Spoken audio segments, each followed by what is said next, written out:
Good morning, student. Again, I am here with the chapter respiration in the animals, and today we will discuss about the anaerobic respiration in the human beings. Yesterday also we had discussed, but today we will go in details with that. So, as I told you, anaerobic respiration in the human beings, it takes place in the muscle cells. So, first thing is that this respiration takes place only in the muscle cells, not anywhere else.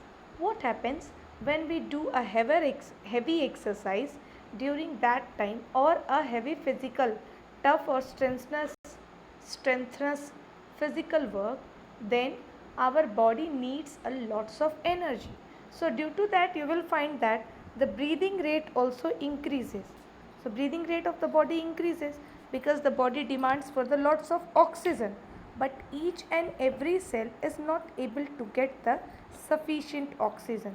So in this condition, the cells have the pressure of the body to produce lots of energy. So the glucose break down without using the oxygen, and instead of producing carbon dioxide and water, it produces lactic acid and 2 ATP energy, means 2 molecules of energy is produced. Now, according to the body demand, the energy is fulfilled. Slowly, this lactic acid get accumulated in the muscles. Okay, so when it get accumulated in the muscles, it causes muscular cramp. The term used is muscular cramp. So I will read it for you. Oxygen in the blood is necessary to convert glucose into energy. However, when there is insufficient oxygen or absence of oxygen, body breaks down glucose without oxygen, resulting in lactic acid. This takes place in the muscle cells.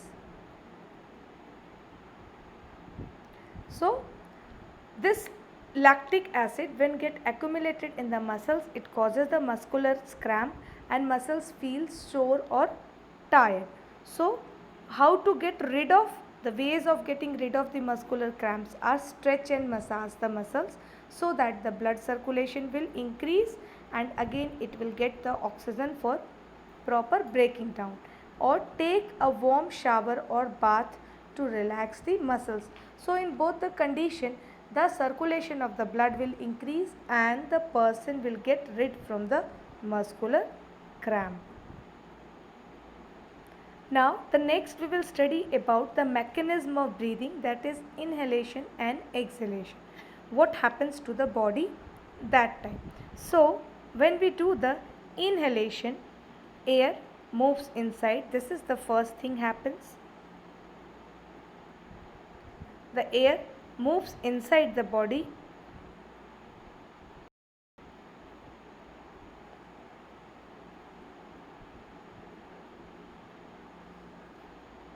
You can see here, in inhalation the air is moving inside. Then what happens? The rib cage, this is the rib cage. See these bones you can find. This is forming a cage like structure. Okay, this is the rib cage. This is the sternum.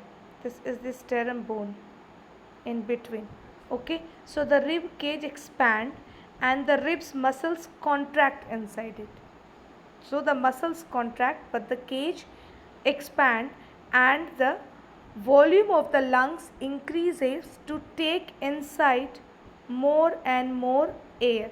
So these are the things happens during the inhalation time. So once again, inhalation time, the rib cage expands. I had shown what is the rib cage. The rib cage expands and the volume of the lungs, that is the thoracic cavity, increases. After that, this become, so here you can see the diaphragm. This is the diaphragm. Okay, so this diaphragm moves downwards. That means when exhalation is that it forms a dome like shape. This type of shape is formed, but here you can find that this arc is less.